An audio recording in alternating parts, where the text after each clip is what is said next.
നമസ്കാരം, ഭാരത് ലൈവിലേക്ക് സ്വാഗതം.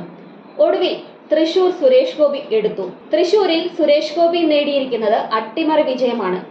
ശക്തമായ ത്രികോണ മത്സരമാണ് തൃശൂരിൽ നടന്നത്.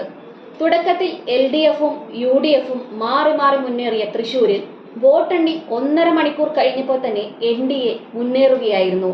സുരേഷ് ഗോപി തൃശൂരിലെത്തിയപ്പോൾ മുതൽ മണ്ഡലത്തിന്റെ രാഷ്ട്രീയ ചരിത്രമാണ് മാറിമറിഞ്ഞത്. കഴിഞ്ഞ തിരഞ്ഞെടുപ്പിൽ വിജയിക്കാനായില്ലെങ്കിലും 2,93,822 വോട്ടുകളാണ് അന്ന് സുരേഷ് ഗോപി നേടിയിരുന്നത്.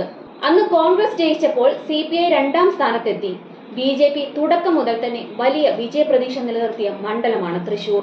സുരേഷ് ഗോപിയുടെ വരവും BJPക്ക് വോട്ട് വർധന ഉണ്ടായതും മണ്ഡലത്തിലെ രാഷ്ട്രീയ പാരമ്പര്യം മാറ്റിമറിക്കുകയാണ്.